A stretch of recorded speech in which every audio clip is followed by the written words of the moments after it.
subject of the fury of a powerful typhoon cyclone Lawin, and it is hitting the country by now. As usual, we have made the preparations to mitigate damages, save lives, and we have deployed all available measures to lessen, at least to put into action what would really be a life-saving measures for my fellow men. There are three leading agencies there. The DSWD, which is really the social workers, and the mitigating guys, the National Disaster Risk Reduction and Management Council.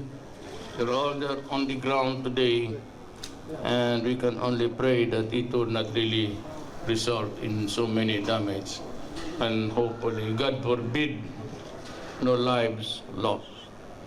I cannot give you the, I think it's going on now, and I'm just waiting for a final report. Just before coming down, I read something that it's coming in, so I suppose that I cannot have the facts to tell you now, but maybe later in the evening or the earliest tomorrow.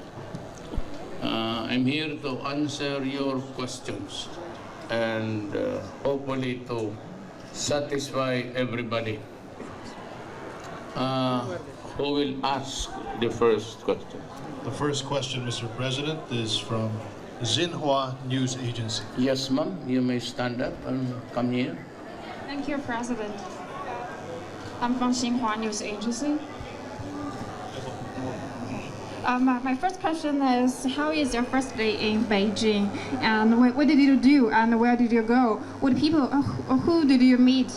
And well, what's your first expression of Beijing?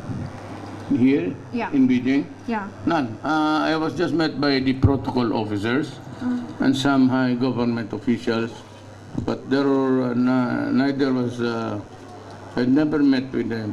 I think that's protocol. I will go to them tomorrow, and one after the other, and that will keep me busy. And coming over here, we're given copies of the wide-ranging issues of the subject of the bilateral agreements. So it's just the broader outlines of what areas we might be able to challenge each other, and the hard facts or whatever are there to be discussed will develop tomorrow as we go along the bilateral talks. No, it was just purely socials, handshakes and all. No such thing about the issues that we're going to take up. So today you just did some private tour in Beijing. Yes, again? Did you do some private tour in Beijing? Which places did you go? Tour? Yeah. I've done, I slept. Oh, I just came from Brunei, and maybe I needed some additional rest. We averaged something like for the last 3 days, 3 hours, 4 hours. I was able to catch up with my backlog. Okay, so I slept, woke up very late in the morning today. So, But I'm preparing for tomorrow's engagement. have you tried some Chinese food? Chinese food. My grandfather is a Chinese. We always eat Chinese food almost every day in the house. The next question, Mr. President, is from China Radio International. Magandang gabi po, Ginoong Pangulo. Ito po si Jade ng China Radio International Filipino Service. Chinese po ako, pero marunong po akong mag-Filipino. Nagkalungkot po You come from a spy zone? yung kasi mayroon pong China Radio International, mayroon pong kaming yung sa Peking University, mayroon pong kaming yung Philippine Studies Program, nag-graduate. Okay. So, yung nagkalungkot po, yung nabanggit niyo yung balita hinggil sa yung Bagyong Lawin. Pero yung sa tingin ko po, maraming beses na may ganitong karanasan ang mga Pinoy. Yung sa naniniwala po akong matagumpayan po kayo yung ng kalamidad na ito. Mabuhay po ang Pilipinas po. Thank you. At yung tanong, yung kasi pwede po bang isang maikling Yes. Okay, yeah, English. Okay. English, yeah. So, opo. Yung you have initiated the and you are implementing the independent foreign policy.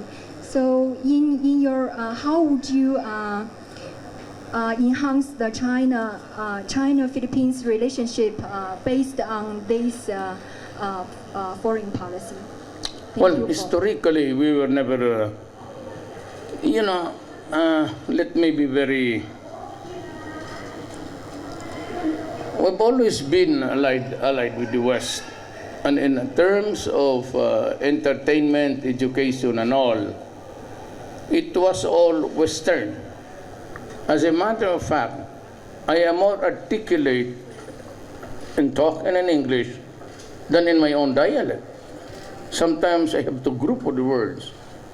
There is one language which is Tagalog, which is being thought to be they say it's the national dialect. But we have not perfected anything.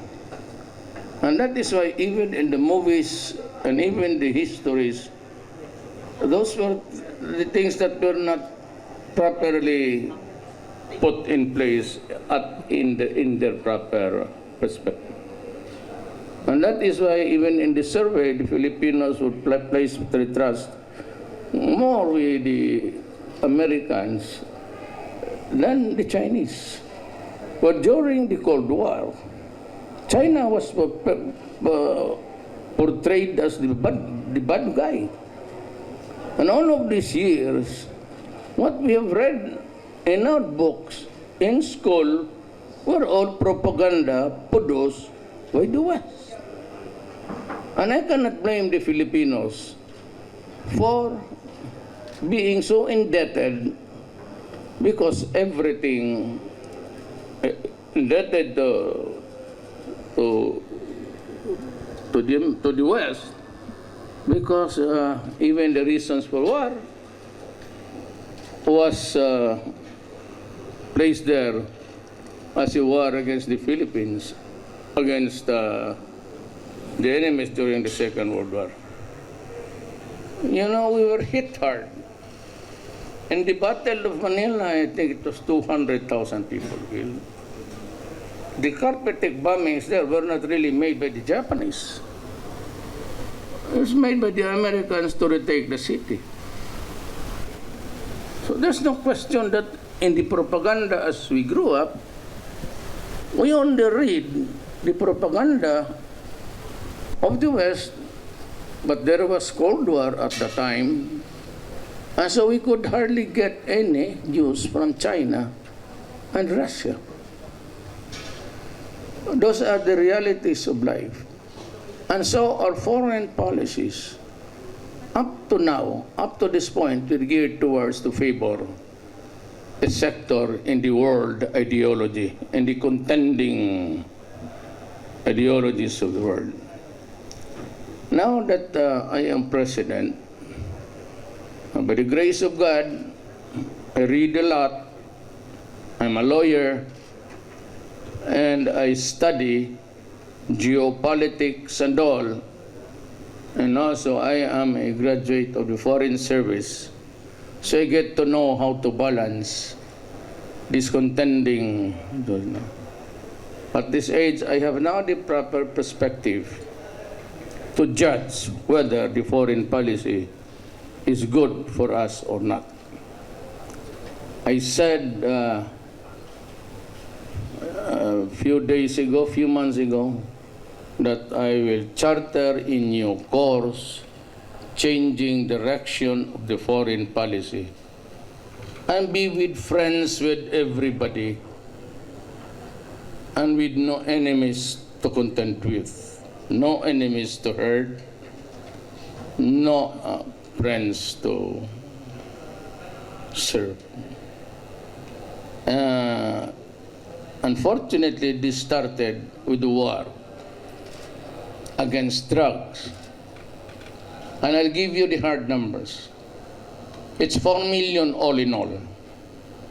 And they are scattered all over the country. There are about 6,000 policemen into it.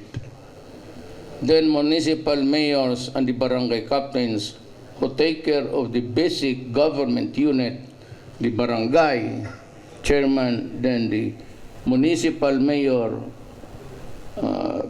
city mayors, governors, regional heads, then the national.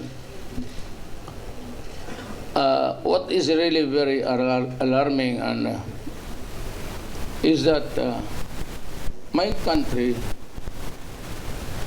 has already been contaminated with narco-politics. And there is a senator in my country who was elected, and she was the poster girl of the Human Rights Commission. And the thing that, why this reason, why I am known to you guys, are interested to hear about me, is because while I was explaining the quandary of my country, and the sheer number, and the danger that would impose on the next generation. And it will be a failed state just like in Latin America and in Mexico. In that border there between Texas and Mexico, there are about 60,000 deaths. But I never heard of the State Department of Obama and the EU complain about it.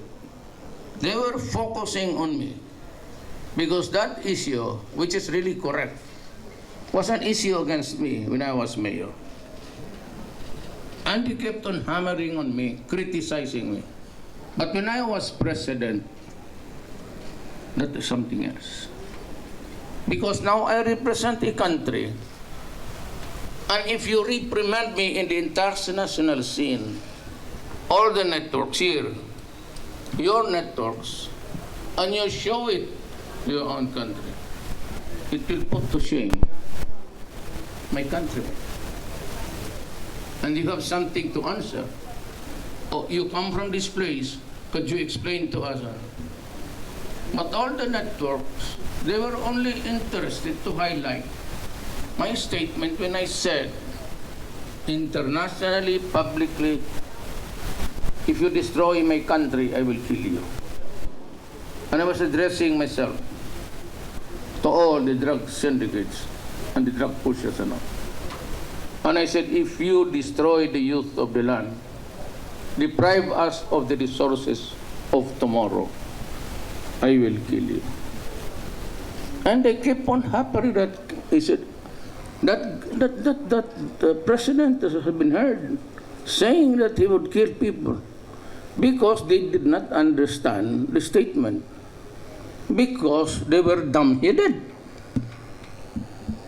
You know, China, America, Russia can perfectly say it, and it's very legitimate and valid. If you kill my country, there's the word, even if, it's conditional. I don't know what happened to these guys with their grammar.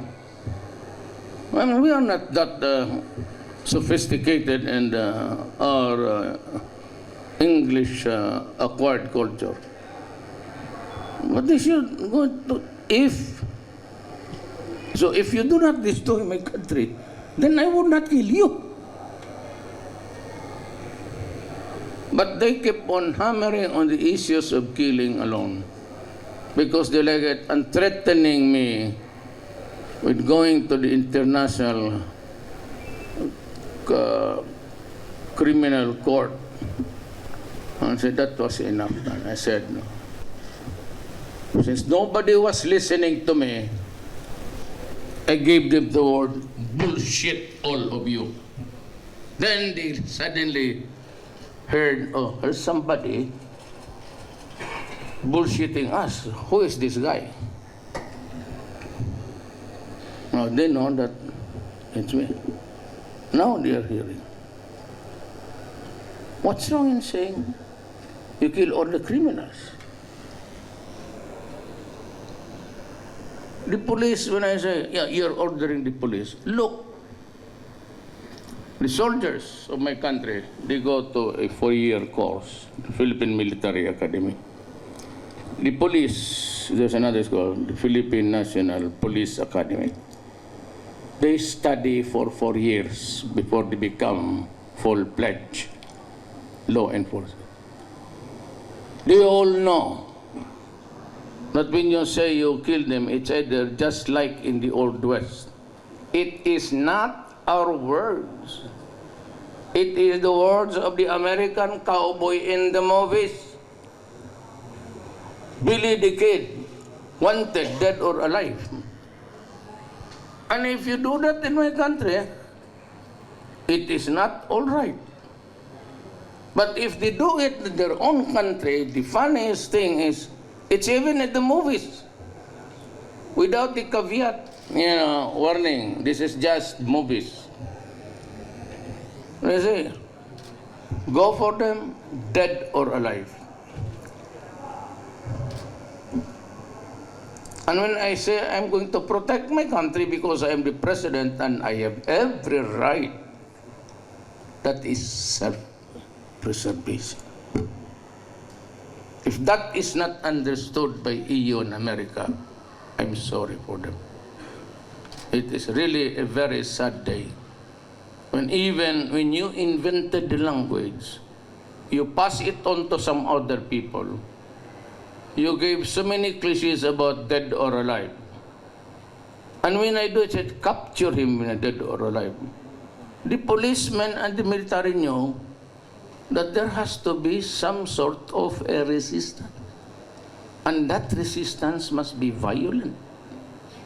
And therefore, if it is a violent resistance, that is the time that they can use force. If that resistance endangers the life of the police and the military,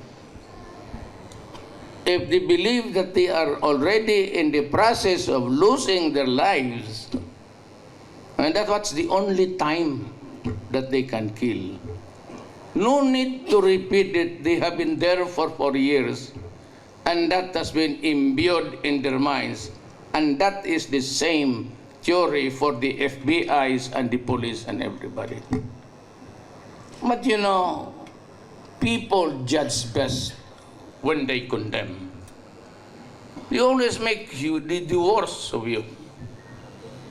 And to think that we learned this when I was small, there was this cowboy chasing a bad guy. Then you see posters in the movies, dead or alive, $500. We do not even do that. I always say to the police and the military who will be assigned in my city when I was mayor, give me a clean city. It's up to this guy to interpret what is cleaning the city. This police, this military, the guys in front of you are the police and the military of my place. They have been to school. They were taught the rudiments of how to kill and how not to kill. It's their job. They are not ignorant of that. I said they stayed there in the academy for 4 years. What else am I supposed to do when I give the orders? Do I have to lecture again? The same lectures given to them for 4 years? So what prompted me to change foreign policy is that not almost getting a road deal with the West. And EU signed a manifesto, and they told me it was prepared by the lawyers of the. I mean, I said that the lawyers warned me that I can be prosecuted, and then I realized that what is happening now in EU and everything is because they have stupid lawyers. If they cannot even agree to let out the migrants. They were so benevolent at first. Then now it's winter time, some of the guys who came in late or drove out back to the sea, not accepted in their boundary. So they will die there and rot in the cold.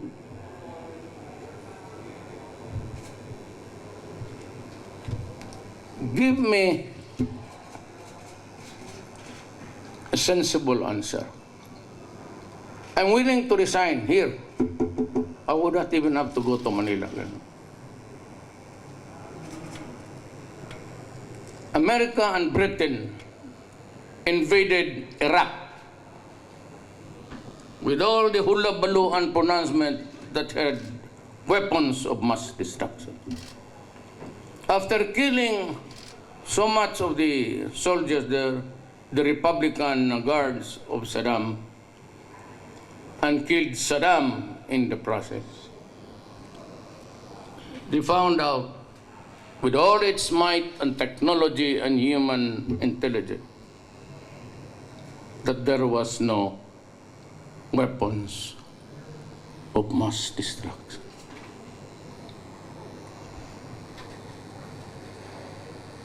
If somebody could explain it to me that it was right, stand there in front of me right now. I'm willing to listen. And if you do it right, to convince everybody that after all it was right to invade Iraq, even without the weapons of mass destruction, undermining Libya, wanting to destroy Assad, putting in turmoil Egypt. Now tell me, if it is a bright idea of the West, tell me now, justify it that it is correct. I will listen and I will resign as President of the Republic of the Philippines. Was there an explanation? Was there a digest? You know, this guy are really convoluted idiots. When you say you want to prosecute me, for what? It is not crime in my country, especially a president to warn, and even any president for that matter. Or tell me, do not do it because I will kill you. Do not enter my boundaries because if you hurt the people there, I will go to war. I just don't know what's happening with the idiots in the other side. So my foreign policy goes to where there are people who are sane. Why should I mix my country with the people who have said a very convoluted and almost insane theories of how to run civilization? Tell me, any one of you, tell me that it was right to invade Iraq, even without the mass. That was the only thing that kept them going. But there was these weapons of mass destruction. How many died? How many children died in the bombing of Afghanistan? How many died in the invasion of Vietnam only to lose it after several decades and to burn the families there? How many times has this to be repeated? Look at Aleppo, when they could have just stopped it, but because earlier they were supplying the arms of the rebels against Syria. But the Chinese government and Russia supported Assad. So you had the longest war there. So from where was this ISIS? When was it born? It was born out of the desperation of the radicals and rebels of Libya and Syria. That is the beginning of ISIS. America imported terrorism in their own territories, not by human beings. There in America itself, American citizens, almost all of them from Arab ancestry, because the citizens of that country, the American citizens or Arab ancestry, really felt what was being done to their land. And who was the first to enter the land and took off with the fat of the land? Oil. British, American, French, Italian. And after so many troubles, they partitioned the Middle East according to tribes, not of kingdoms. And that is why you have, until now, fighting amongst themselves. And ISIS became the rallying point. Who imported violence? America. To their lands. They were not the migrants that went there to create trouble. They were the lone wolves. They were the Arabs who went there when they were young, had education there, but saw what was history in the past. My country, it was occupied by Spain for 400 years. Then it was occupied by the Americans for 50 years.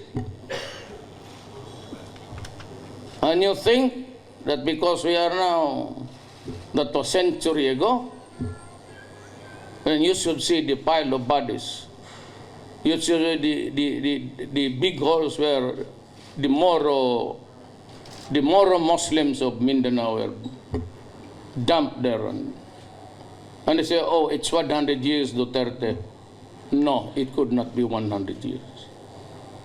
It still is now. Why?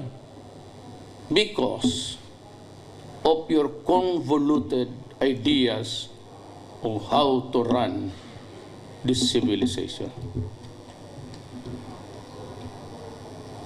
So why don't I go to China? What kept us from China was not our own making. We were almost a vassal state of America. Our foreign policy dovetailed the policy of the United States and of the West. And if they said they hated Russia, we're supposed to be, amen, we also hated China. And if they say, I will go to war in Vietnam, for no reason at all, eventually to lose, and we will just say, yes, we will send also our soldiers there. It's kind of stupid, do you think? So now that we are, all has been said and done, what gives? Me? Killer, drug, war? I'll give you a computation. It's 4 billion now, but that is the 4 million that's growing up. It's about 700,000. At the end of my term, it will breach the 4 million mark. So we stick with the 2-year survey done before by General Santiago, a military man who headed the Philippine Drug Enforcement Agency. He said there are already 3 million addicts. Okay. The mining industry is all over putting holes there in my country. Degrade the environment and all. How much does it give my country in taxes? 70 billion US dollars. There are 3 million Filipinos. At one hit per day,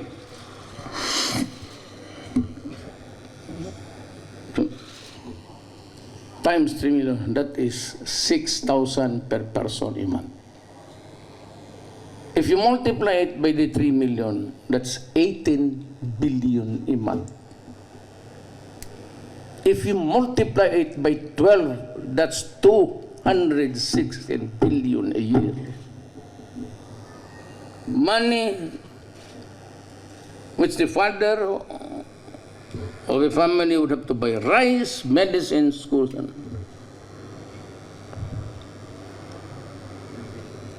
And the crime rate has gone drastically, down. It's less than 49%. We have girls raped, 1 year old, 2 years old. People dying because they were perceived to be devils in front of the addicts. Rape and all, and even the crime volume puts the crime volume before a president puts me to shame. There are killings, well, because some choose really to fight government. And I said, I will have no mercy for you guys. You fight the authorities, and you die, it's good for you. You ask for it. I told you before, it will destroy my country. And yet you go in and persist in doing it. And so I said, well, if you fight, kill them, especially if your life is in danger. I do not want, verily, I don't want to see military men and policemen die. It should be the bad boys should be do the dying, not my soldiers and my police. So, we're talking of what is right and what is wrong in this world. We're talking of what is moral, what is not. I said, I challenge any one of you to come here. We can debate until midnight. Just tell me what was really good when they started to destroy the Middle East. And until now, they bombed the hospitals, the patients with it dying, and those who are already in the mortuary are also dying again, and even prisoners and all. And they go about moralizing the righteousness of the world. I'm sorry. I had to say this. You say, why are you veering towards China? Why should not I not veer to China? China is good. It has not invaded a piece of my country all this generation. All the idea is to went there and do business, barter trade, even before the arrival of the Spaniards. A lot of Chinese descended Filipinos, almost every one of them. We have not seen any atrocities committed of late. The wars of Genghis Khan and Kublai Khan, that's another thing. That is really for the history books. But the events of the recent times, there's a book which we have to read when we are on the 4th grade. It's The Modern Times and the Living Past. Modern times and we have to live by the past to learn our lessons in life. Thank you. Thank you so much, members of the international press, Mr. President. Any question? Yes, We still have given time. We're good until 6 o'clock in the morning. Go ahead. hold on. We have a question from China. Can we have it one at a time? China Daily. Thank you, Mr. President. With China Daily, we would like to ask a question about trade and cooperation. Do you have any expectations about your meetings with Chinese leaders tomorrow? And what do you expect from the outcomes, like trade, infrastructure, agricultural technologies, like fruits and food exports? And do you have any expectations about further political and economic messages to be delivered through the meetings? Thank you. Yes, frankly, actually, what to say, I'm not in the kind of really to I hate to admit it, but there are so many things that we need. We will be asking for the help of China. I do not know if they will, your government will give it to us. I am here on a state visit to pay my respects to the great people of China and to the Chinese government. But along the way, if they would ask me other things which I need that they can help, and I would rattle off also the things, simple ones, not impositions, not financial burdens. We would appreciate if we are given loans, soft loans. We would rather borrow and pay it in a very liberal schedule. We have a question from NHK. Mr. President, Yes. On South China Sea issue, how are you going to raise this issue during the meeting with President Xi tomorrow? And are you going to request President Xi to respect the international law, especially the result of arbitration? And what will be the Yes. bottom line? Let me tell you this. Before I came, there were preliminary talks between the foreign secretary of my country and the foreign minister of China. We sorted out an agenda that is broad enough to accommodate all. But I, as a friend, and I would say this too, if he mentions it in passing, and I will just say, Mr. President, I came here for a visit. I do not want to make hard impositions. I do not want to ask you to do it now, because there will be a time when we shall be doing it. But I have to be courteous, and I have to wait for your president to mention it in passing for me to respond. It is in the broader outlines of talks that you have agreed. But as a matter of courtesy and the Oriental way, you'd always wait, because I am a visitor. I cannot destroy the goodwill by just blurting out something. For after all, it is also, let us be clear on this. The arbitral awards give us the right. Okay? China has the historical right. And they're insisting, and you are insisting. And the Chinese government insisting that it is right. So, in this setup, do we argue or we just talk? That if this is then I would say, let us put it to some other day. There will come a time we will have to talk about it. And the arbitral judgment is in a piece of paper with four corners. And maybe by that time I would say, we have to talk now. And the issues will not go out of what is being stated. We are limited to this. But that is not the time to do it. That is the time to prepare for the goodwill and then maybe the agenda of how to go about doing it. But unfortunately, or fortunately, it was not discussed by us. So it would not be in keeping with courtesy and goodwill if I'll be the one to open it. Because after all, I did not come here to agree to talk about the China Sea. And you say it can take a back seat? Of course, it has to take a back seat. The question again is, there'll be a time that you have to talk about. Of course, there will be a time, because there are also countries around that all the same issue. But it is not the time to quarrel. I have the highest respect for your president and your premier. I have the highest love for my Chinese people. We will be on a different side one day. I know, because of that article. But again, I said, let us enjoy the camaraderie and by newfound predilection to choose people who understand human civilization. Did I answer your question?